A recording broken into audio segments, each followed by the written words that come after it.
ஓம் நம சரி. சிவாய. அனைவருக்கும் இனிய காலை வணக்கம். சிவாய என்று சொல்வோருக்கு அபாய ஒருவரும் இல்லை. வாழ்க வளமுடன் தங்கங்களா. அப்பா இன்னைக்கு சிம்மம் ராசியை பத்தி சொல்லப் போறாரு. சிம்மம் ராசியோட ராசிக்காரர்கள்லாம் அப்பாவோட விளக்கத்தை கேட்டு பயன்பெறுங்க. ஓம் நம சிவாய. ஐயா, இன்று சிம்மம் ராசியை பத்தி சிம்மம் ராசிக்காரருக்கு 2025ஆம் வருடம் 26ஆம் வருடம் எப்படி இருக்குங்கள் ஐயா? 2025, 26 நல்லாவே இருக்கும்போது கவலைப்பட வேண்டாங்க. சரிங்க. சிம்ம ராசிக்கு குரு பகவான் உட்காந்துருக்காரு. ம், சிம்ம ராசிக்கு ராசியிலேயே உங்களுக்கு கேது உட்காந்துருக்காரு. ம், அப்புறம் 7ஆம் பாவம் அங்கே உட்காந்துருக்காரு ராகு கேது. ம். அதனால் நீங்கள் கவலைப்பட வேண்டாங்க. எந்த ஒரு கவலையும் இல்லை. பதினொன்று குரு வந்தாலும் யோகம் தான், ராஜ யோகம் தான். அதனால் ஒரு கவலைப்பட வேண்டாங்க. சரிங்க. எந்த ஒரு பிரச்சனையும் இல்லை. குரு நல்லா இருக்காரு. இந்த வருஷம் உங்களுக்கு சிறப்பாக இருக்குது. மேற்கொண்டு கேள்வி கேளுங்க, உங்களுக்கு பதில் சொல்கிறேன். என்ன கேள்வி கேட்குறீங்கன்னு சொல்லுங்கள். குரு வக்கரமாய் மறுபடியும் பின்னால வரான்னு சொல்றாங்களா? அது எப்படிங்க இருக்குது? அது எப்படி வக்கரம்னா, இப்போ இந்த ஒரு மாதம் வக்கரமாகிறாரு. ம், இந்த மாதம் வக்கரமாகிறாரு. ம், எப்படின்னா உட்கார்ந்துட்டு இடத்துலேருந்து நவுந்து உட்கார்ற மாதிரி கொஞ்சம் ம், இடப்பெயர்ச்சி. ம், அதனால் கடகத்துக்கு வரைக்கும் உச்சமாகிறாரு. ம். அப்போ கடகத்துக்கு வரக்குள்ள உங்களுக்கு கடக ராசிக்காரர்கள் ஒரு யோகம், ம். மகர ராசிக்காரர்களும் யோகம். ஒரு மாதம் நல்லா இருக்காது, அதிர்ஷ்டம் நல்லா இருக்கும், அதிர்ஷ்டம். நல்லா இருக்கு. அப்போ சிம்மத்துக்கு சுபவரியம், சுப செலவுகள், ஆடம்பரம், போக்குவரத்து, இடம், இடம் அதெல்லாம் கண்டிப்பாக மனை, கண்டிப்பாக கார் வாங்குறது எல்லாமே நடக்கும். அதாவது சிம்மம் 11 குரு இருக்கிறதுனால குரு உங்களுக்கு ஆன்மீக பயணம், சுற்றுலா பயணம், இப்போ காசி யாத்திரை, இந்த மாதிரி யாத்திரையெல்லாம் போகக்கூடிய வாய்ப்புகள் கிடைக்கும். ஏன்னா நல்லா இருக்கு. ஏன்னா குரு சிம்ம ராசிக்கு 5 கூடையவன். அதாவது சிம்மம், கன்னி, துலாம், விருச்சிக, தனுசு இப்படி வரக்குள்ள 5ஆம் இடத்துக்கு நமக்கு யோகாதிபதி. அதாவது 5ஆம் இடத்தையும் பார்க்குறாரு.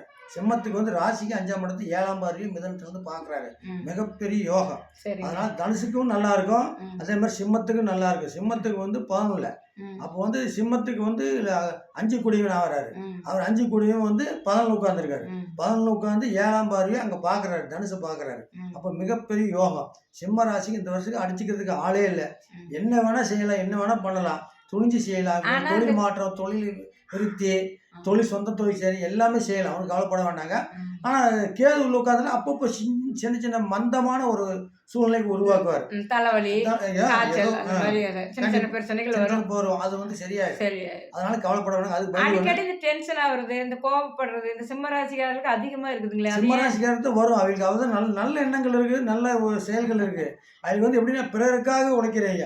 எப்பவுமே பாருங்க, அரசியல் தளபதி எல்லாம் பூரா எல்லாமே சிம்மராசி, கடகராசி உட்காந்துருப்பாங்க. ஜெயலலிதா மாதிரி. ஆமா, மக நட்சத்திரம். சிம்மம் அவ்வளோ ஒரு மக்களுக்காக தொண்டு செய்யறது. வீட்டுக்கெல்லாம் செய்ய மாட்டாங்க.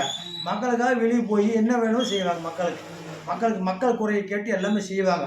அவங்களாம் எப்பவுமே ஒரு குயிக் பீரியட்ல நல்லபடியாக ஜாலியாக வாழ்ந்துட்டு ஜாலியாக என்ஜாய் பண்ணிட்டு டக்குன்னு போயிடுவாங்க. ஏன்னா சீக்கிரம் அந்த மாதிரி அவங்களுக்கு ஒரு வாய்ப்புகள்லாம் ஆண்டவன் கொடுத்துருக்கான்.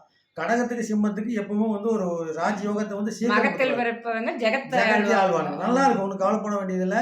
இந்த வருஷம் சிறப்பா இருக்குது. குழந்தை பாக்கியம் அருமையா இருக்கு. குழந்தை பாக்கியம் இல்லாதவங்களுக்கு கண்டிப்பா நடக்கும். கண்டிப்பா நடக்கும். கவலைப்பட வேண்டாம். சிம்மம் ராசிக்காரருக்கு வயசா இருந்தா அவங்களுக்கு ஒரு பேரம்பேத்தியோ, கண்டிப்பா அவங்களோட மகனுக்கு ஒரு குழந்தை பாக்கியமோ இந்த மாதிரி எல்லாம் நடக்குங்களா? கண்டிப்பா நடக்கும். கண்டிப்பா நடக்கும். நீங்க என்ன நினைக்கிறீங்களோ கண்டிப்பா. ஒருத்தர் சிம்ம ராசி ஒரு வீட்டுல இருந்தா அந்த வீடு ரொம்ப சிறப்பா இருக்கு. சிறப்பா இருக்கு. எப்பவுமே ஆளும் திறமை இருக்கு. வீட்டுல எப்பவுமே அரசியல் செல்வாக்கு கூடவே இருக்கு. ஒரு வார்டு மெம்பரோ இல்ல வார்டு கிளை செயலாளரோ ஏதோ ஒண்ணு பதவி கட்டாயம் கிடைக்கும் அவங்களுக்கு. அது கிடைக்காம போகாது. அவங்க வாழுங்கால வரையில சிம்ம ராசியோ சிம்ம லக்கணமோ இருந்தால் கண்டிப்பா வார்டு மெம்பரோ, ஒரு பிரசிடண்டோ, எம்எல்ஏவோ, மினிஸ்டராவோ, ஒரு சீஃப் மினிஸ்டராவோ ஏதோ ஒண்ணு அவங்க வீட்டுல ஏதோ நடக்கும். நடக்காம போகாது, கண்டிப்பா நடக்கும். சரிங்க. நம்ம லைவ்ல நிறைய பேர் சிம்மம் ராசிக்காரர்லாம் இருப்பாங்க. எல்லாரும் நம்ம சிம்மம் ராசிக்காரர் நீங்க அப்பா பலன் சொல்லியிருக்கிறாரு. சிம்மம் ராசிக்கு 2025ஆம் வருடம் 26ஆம் வருடம் சிறப்பாக இருக்குன்னு சொல்லியிருக்காங்க. மண்ணு, மனை, பூமி வாங்குறது, வீடு வாங்குறது, திருமணம் நடக்க வேண்டிய விஷயங்களெல்லாம் நல்லபடியா நடக்கும்னு சொல்லியிருக்காங்க.